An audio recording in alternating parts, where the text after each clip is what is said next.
Hello and welcome to the farm. It is nap time around here, but my two children are not wanting to sleep. So if you hear squeals in the distance, that is my kids forsaking their bedtime. But regardless, welcome to the farm. It is good to see you again. It's been a couple weeks since I posted, but that's okay. We all have times where we need a little bit of rest, and I am in that season right now. But I wanted to come in strong with the video today. We're going to talk about 5 reasons you, mama, should get off of social media, which is kind of ironic, I know, because YouTube is technically social media. And it's like, honestly though, if you're like listening to this video and you're like, wow, I like reason number 2, I need to get off of this video right now, do it. You don't have to stay to the end of my video. I don't care. You need to do what you need to do that's best for you and for your family. And if the Lord's leading you to get off of social media right now for a long period of time, do that. It's not going to impact me whatsoever. And frankly, that's kind of one of the reasons that I want to do YouTube is because I myself have fallen into these traps. And I don't know, I know some people call it de-influencing. Just this idea of you don't have to be like everybody you see on social media. And even when we spend a lot of time on social media, we begin to think that we do have to be like everybody we see on social media. Let me find my list. I made it a couple days ago of my 5 reasons. Oh no, just lost. Whatever will I do?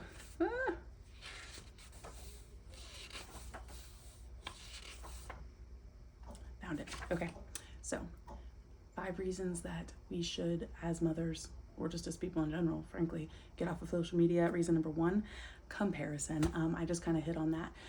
It is so easy to be on social media, to be on YouTube, to be on whatever you're on, and looking at this person who is, I'll give a really real example, the farmhouse life kind of aesthetic that's like kind of vibing kind of a thing right now. I live in an 18 something, like the late 1800s farmhouse. It is not something I own. We rent this place.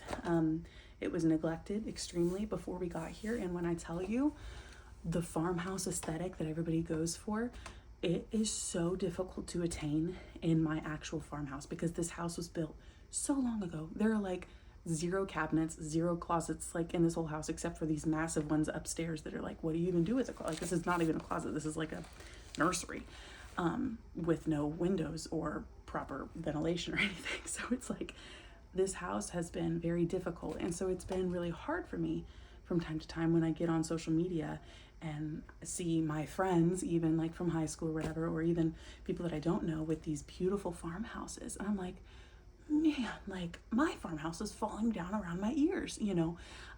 So I have had moments where it's put me into a dark spot. And if you are there and you're watching content that is beautiful, which there's nothing wrong with that inherently, but if you're watching it and instead of bringing you joy, it's bringing you really feelings of comparison, feelings of low worth, feelings of discontent, which I think that's actually my next point, then you need to step away from that. And you've got to be able to recognize that in your own heart. Do a little audit of yourself. When you log off of your social media, do you feel pleased with your life or do you feel unhappy with your life? Are you comparing yourself to a standard that's never going to exist? And that's something that I'm kind of passionate about. Like this that you see right now, this is my Christmas tree. That's the way that it is. And I don't really know what else you see of me. I'm in sweatpants. This is just the look that I have after coming home from Bible study and cooking a meal for my family. What you don't see is the other side of my camera where my husband's shoes are on the floor, my kid's nasty water bottle with oysters on it is on the floor.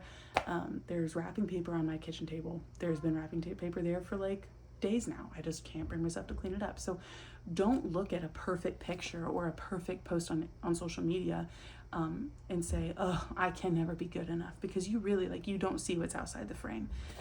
I want to post content that is as legitimate as possible while still being like not stressful to watch, because I mean, sometimes it is nice to get a break from your own messy house and look at somebody else's not messy house. But when you start to compare that yourself to that person, that's really not that's not good. My next point, so reason number 2 to get off of social media is discontent.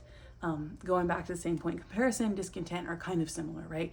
But discontent comes from comparison. So once you get into the place, that mindset where you're comparing what you have to what somebody else has, the next logical step that our brains always go to is discontent. Oh my gosh, if my husband would just buy me this shelf, or if I could just get up 2 hours earlier and paint this wall that I've been wanting to paint for forever. It's this feeling of unrest that is coming from your material belongings, right? Where you begin to have this mentality of, if I could just do this, or if I could just have this, my life would be happier, my life would be more peaceful, I would be in a better spot. And like I said, it's the logical next step from comparison. That is so far as like materialism goes, right? Like thinking about like the physical things that you can have that would make you happy. I would say that social media is really good at fostering emotional discontent as well.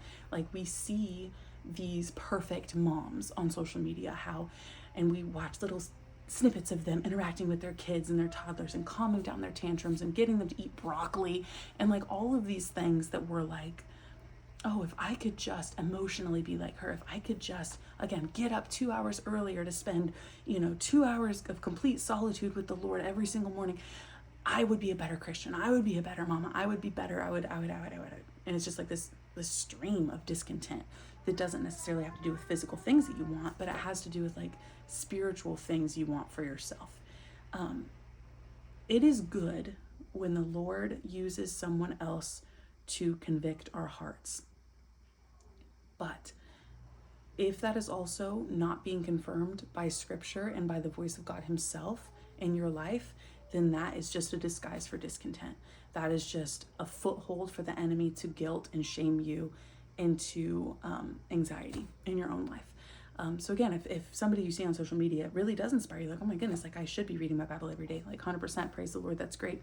But if you are freshly postpartum and you're nursing all night, I'm telling you, the Lord can bless you with sleep in that season of life in the same way that in a less busy, crazy season of life, the Lord can bless you with a solid quiet time with Him. So you have to be in communication with the Lord Himself through His word, through prayer, in order to determine what the Lord has for you. You cannot rely solely on other people on the internet telling you what to do with your time, what time to get up, what time to go to bed, what type of beverage to drink in the morning to reduce your anxiety, all these things. That's got to come from God. It really does. So again, reason number 1 to get off social media is comparison. Reason number 2 to get off social media is discontent, which is that next step from comparison. And if you're feeling like you're comparing yourself or with me, or you're discontent with your surroundings or your emotions because of something I'm saying, get off this video right now. Like, I'm not even kidding. Like, just go do your thing and get off social media. Reason number 3 that you should be getting off of social media is time.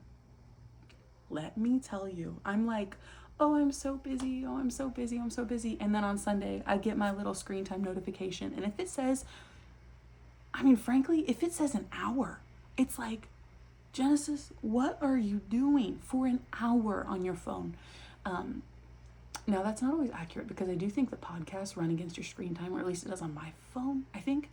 But if you were seriously on your phone for like over an hour every day, like what? It literally sucks your time away. And I've just been so ashamed of myself when I had those moments where it's like multiple hours of screen time. It's like, I've got to stop.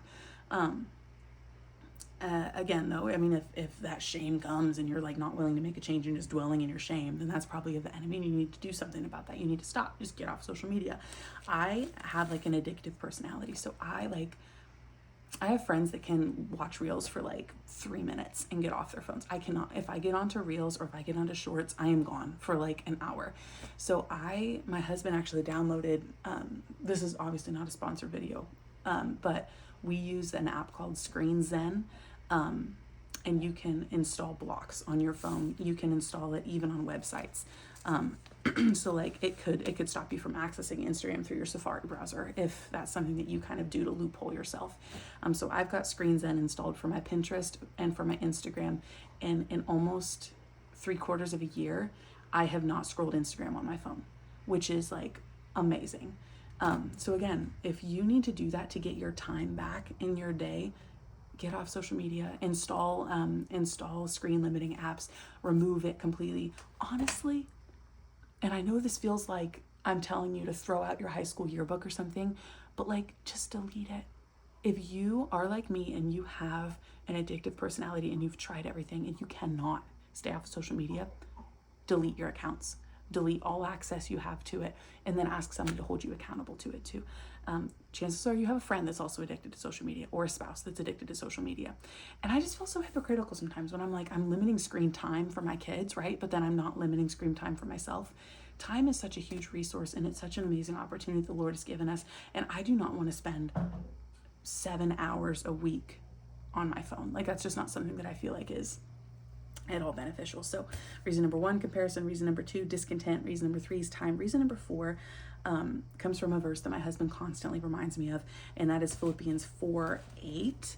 And that says, finally, brethren, whatever is true, whatever is honorable, whatever is right, whatever is pure, whatever is lovely, whatever is of good repute, if there is any excellence, and if anything worthy of praise, dwell on these things.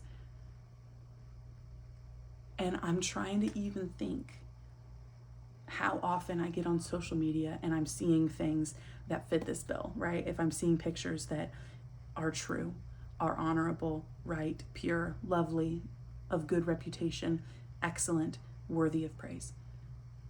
And it's so rare. And honestly, I feel like sometimes you get on social media and you see something that's sort of lovely, and it like piques your interest, so then you keep scrolling, and it's like the more you scroll, the less lovely the things are that you're seeing. And yet it was initially lovely, so we kind of justify it to ourselves, like, oh, I should keep watching because maybe I'll see something lovely again, something that inspires me to make a wonderful recipe, or something that inspires me to plant my garden this way, or whatever. And like, I think it's just enough loveliness and goodness to hook us, but then it just tanks us, and then we get into that comparison game, and then we get into the discontent game, and it's like this whole poisonous thing. So like, just understand that the algorithm is meant to hook you. Your brain is for sale on social media.